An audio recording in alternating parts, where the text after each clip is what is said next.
What is up, people of YouTube? I'm your host Vernon. This is the Children of the Sun. Let's fish that.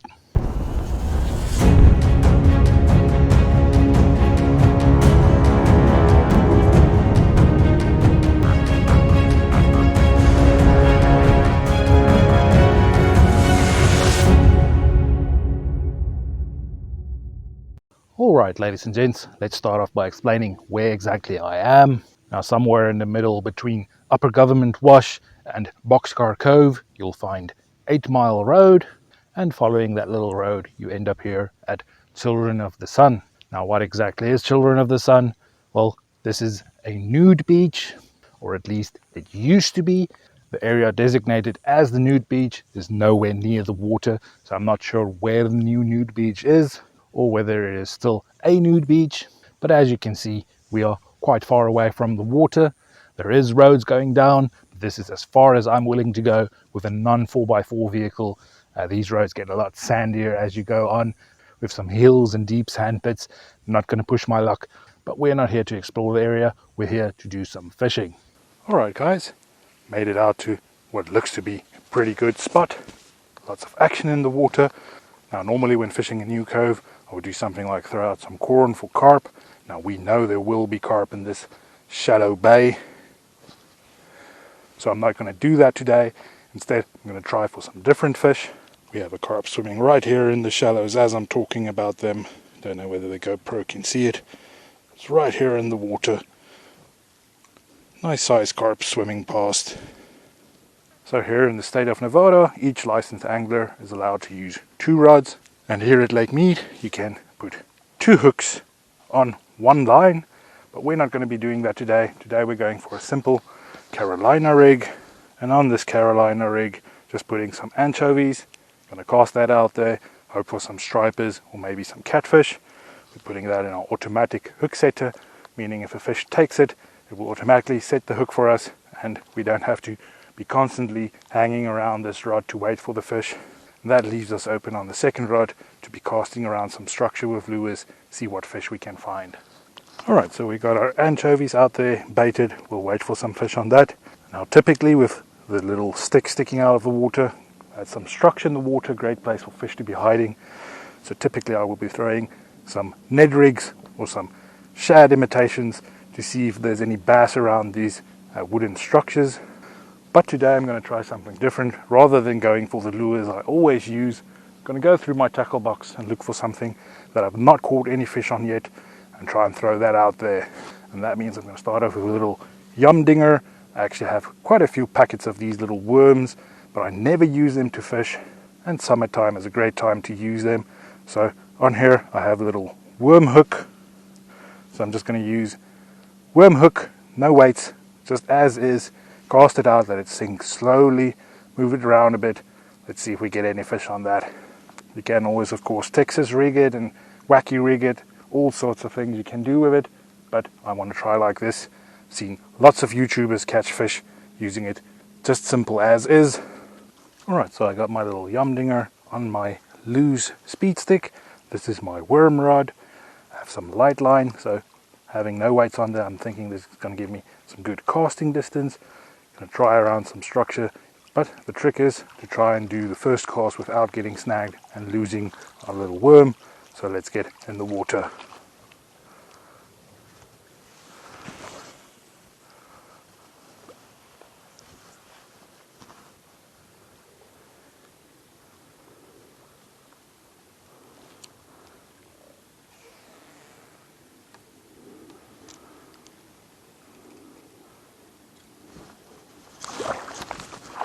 And our automatic hook setter just went off.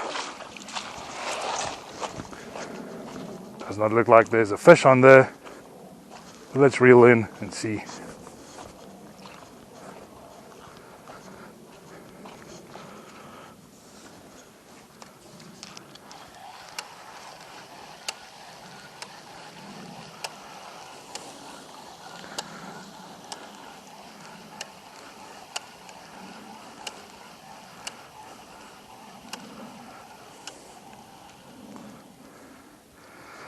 And something stole our anchovies. So let's rebait, get it out there. It's a good sign. It's within something like 10 minutes already getting a bite. Alright, so back to the little dinger. I've now actually had a few casts with it.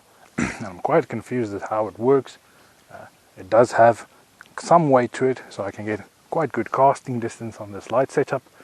But it seems like when it's sinking down, it only goes down 3 or 4 feet and then suddenly stops sinking, just suspends there in mid-air. Don't know whether it's the line or something that I'm using, but I'm still going to cast around. Still going to make a couple casts around, maybe move to some of the higher ground, see if I can find any fish that we can side cast to. This particular part where I'm fishing is not that deep, but I'm seeing quite a lot of action, a lot of carp, a lot of small bait fish jumping. But I will be moving around to see if we can find some fish.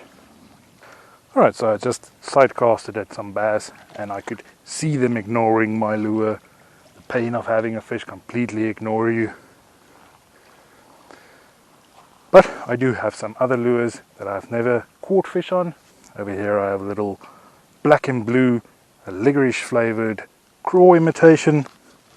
Now I've actually hooked fish on something like this before, but I've never actually landed a fish on any craw imitations. And it's something that people quite regularly catch fish on.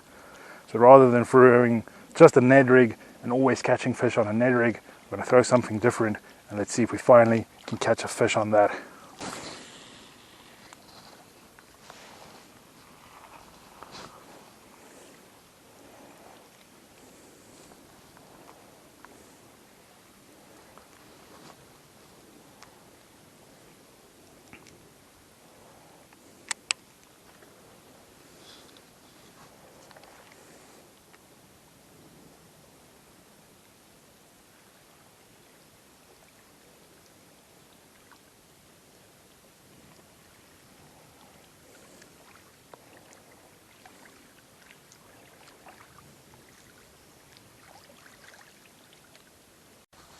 There we go, bending the rod.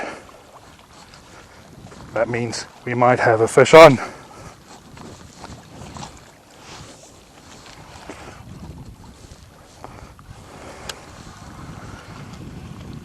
Now this is on anchovies, so still it can be any type of fish.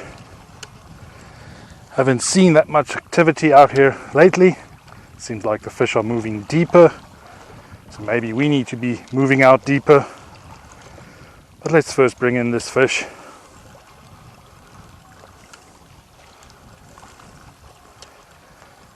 The fish is coming closer and it looks to be a striper. We're not going to be taking any chances today. Brought the net out here with me. Let's get this fish in the net.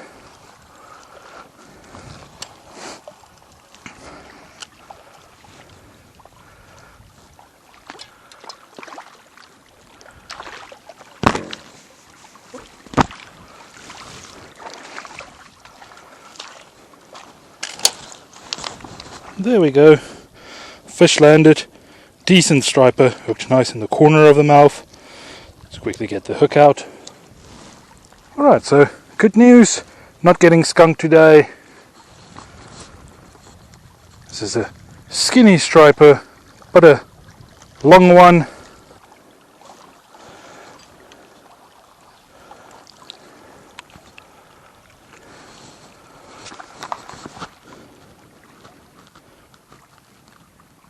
£2.5. It's 1.13 kilograms. So quite long body, but rather slender.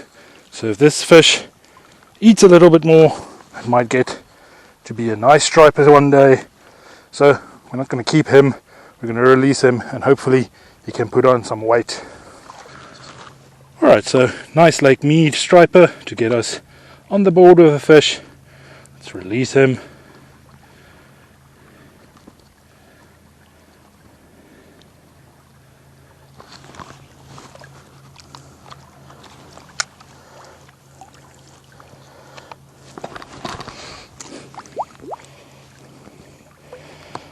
Just want to make sure the fish will swim off by himself. I want to revive him a bit.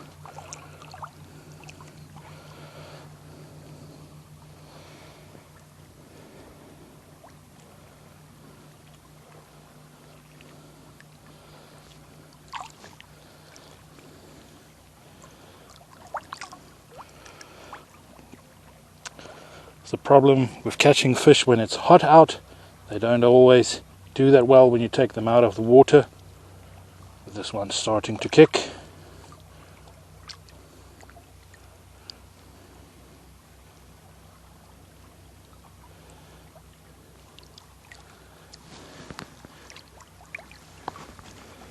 And there he goes.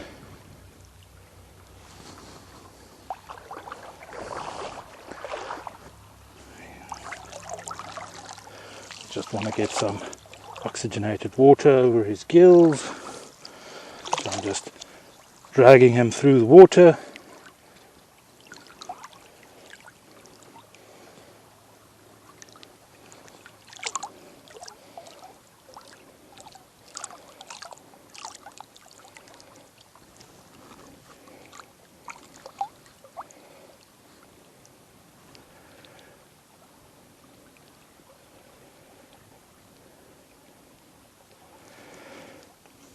So we are spending a lot of time with this little striper, but we have to ensure that he swims off on his own.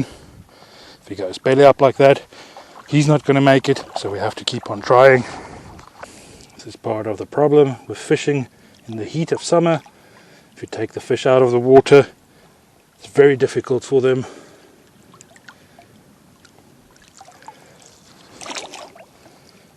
Let's just keep on oxygenating him.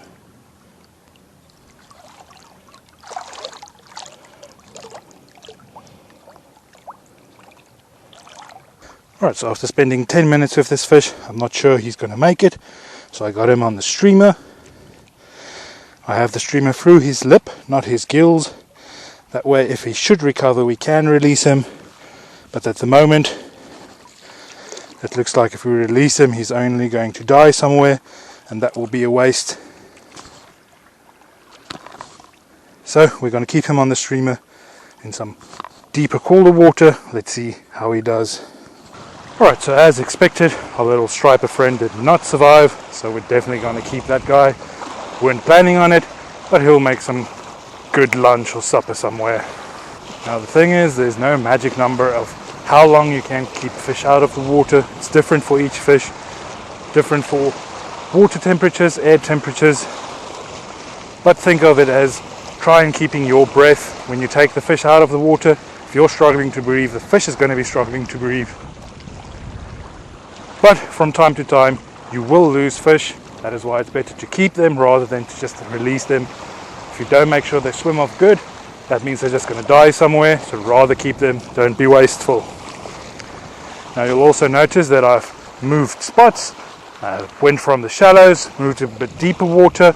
I'm thinking the fish are moving deeper. That is why I'm also moving deeper. There's a big carp just jumping there. But the wind has also picked up. With the more windy conditions, I'm going to be throwing another lure that I've never caught fish on, a little blade bait.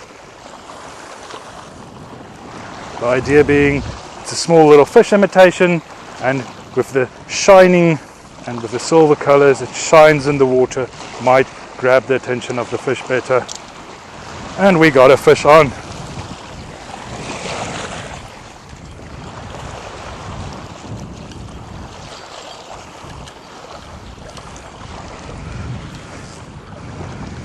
Haven't been in this spot long, and our little anchovies strikes again. Clearly the fish are moving into deeper waters as the sun gets higher.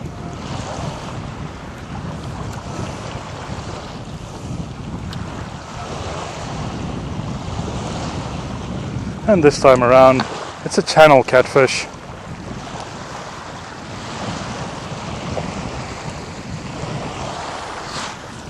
Quickly grab the net, putting up a good fight.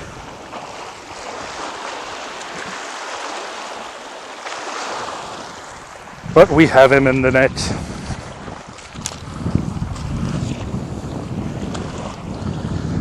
Again, we got him hooked in the corner of the mouth. Little hook setter is doing its job well.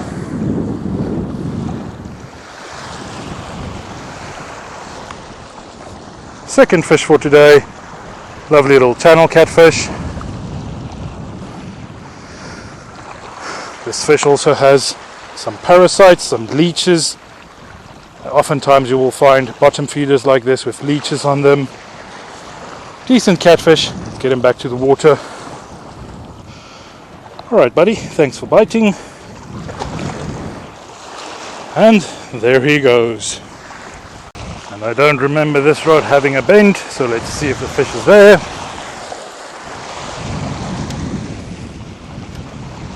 And I think I just felt the hook pop. So whatever it was, we lost it. That's now the first time the hook setter missed the fish.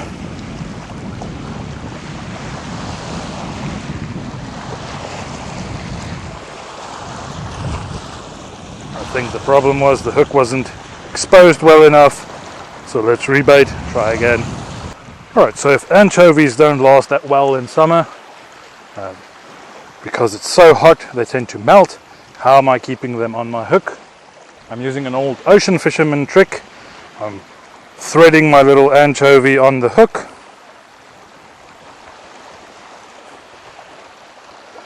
Making sure that the hook point is exposed. And then I'm using some rubbery string.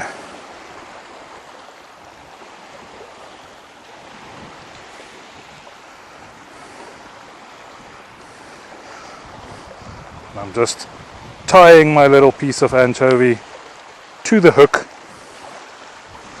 This is something I used back in South Africa when fishing in the ocean to try and keep your anchovies or sardines on the hooks. You tighten it with some rubbery string. I got these on Amazon. You won't find them at every tackle store, so maybe try and look online for some elastic string.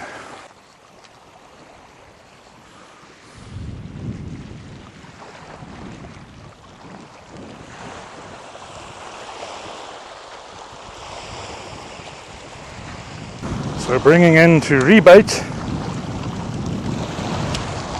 and we happen to catch another little turtle. This one swallowed the entire hook. A little soft shell turtle. Let's see if we can get the hook out. So there's no way to get that hook out safely without hurting the little turtle. So the best thing to do is cut it off and hope that it will rust out.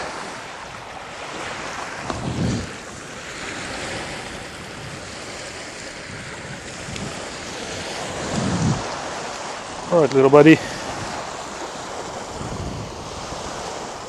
There he goes, back to the water. Alright ladies and gents, if you have a 4x4 and can drive closer to the water, that would be best. Hiking down there in the Las Vegas heat, that's kind of terrible to do, but I do believe it is well worth it. I had a pretty good time out there. I could see lots of fish, lots of carp swimming in the shallows, and every once in a while we'll see a striper boil, as well as lots of small bait fish swimming around, and some normal bass and catfish patrolling as well. Now I have to point out I could also see all these fish move out of the bay. As soon as the sun gets higher, these fish head into deeper water, so keep that in mind. Yes, you might see the fish up shallow when you get out there early in the morning, but they do move out into deeper water during the day. Now as far as using some different lures, no luck there. I striked out on that. Had fun throwing around some different lures, but no bites on any of them. And it's good to do every once in a while. You need to try and get out of your comfort zone, try some different things and see if you can find that new go-to lure. Alright guys, but I think that's enough rambling from me. Please do give me a little thumbs up if you enjoyed the video. Feel free to ask any questions down below in the comments. If you're new here, please consider hitting the subscribe button, joining my community. And I think with that, I want to thank you for following me. And like always, I'll see you next time.